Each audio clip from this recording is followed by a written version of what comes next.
Programang ito ay rated SPG, striktong patnubay at gabay ng magulang ang kailangan. Kapamilya, nakatikim ng sermon sina Tinding at Noy mula kay Senyora Bettina dahil sa pagiging intermitida nito sa kanyang pamamahay. Desididong-desidido naman si Tanggol na makatakas sa lalong madaling panahon upang balikan ang asawa ni Mokang. At total umano sirang-sira na siya sa kanyang tatay Rigor ay mas lalo niyang sisirain ang buhay niya dahil total umano wala nang patutunguhan ang kanyang buhay.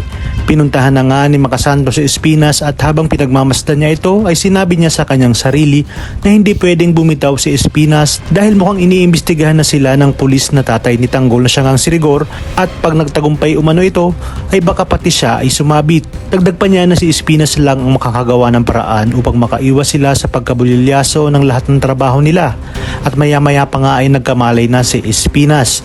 Kabadong-kabado naman si David matapos papuntahin ni Ramon si General Ribas upang imbestigahan ang pangalang David na siya ngang nabanggit ni Severino bago ito mamatay. Habang sa correctional naman ay nagpakilala na si Marcelo Makaraig kay Tanggol at ayon sa kanya napahanga siya nito dahil sa husay at tapang nito.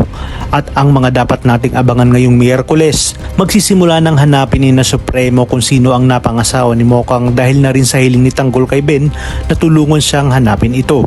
Ipinakilala na nga ni Ramon si David kay Don Pacundo bilang kanyang tagapagmana. Ganon din si Don Pacundo kay Pablo na siyang tagapagmana ng negosyo ng mga kabalyero. At dito makakahanap na ng katapat si David na apo mismo ni Don Pacundo na si Pablo. Sinabi ni Pablo na si David mismo ang magpapabagsak sa mga Montenegro dahil sa kahambugan nito. Mababalitaan naman ni Olga ang nangyaring riot sa Bilibid kung kaya't agad siyang kumausap ng tao para mailabas sina Bubbles at Mayor Celso sa lalong madaling panahon. Habang sina Tanggol at Marcelo naman ay isasagawa na ang kanilang balak na pagtaka sa tulong na rin ni Marcelo. Talagang kapanapanabik ang mga susunod na tagpo sa telesering ito. Kaya naman sabay-sabay natin itong pakaabangan. At kung bago ka pa lamang sa aking channel ay sana'y huwag kalimutang mag-like at subscribe. Pindutin ang notification bell para updated kayo palagi. Maraming salamat sa inyong panonood at hanggang sa muli, kapamilya.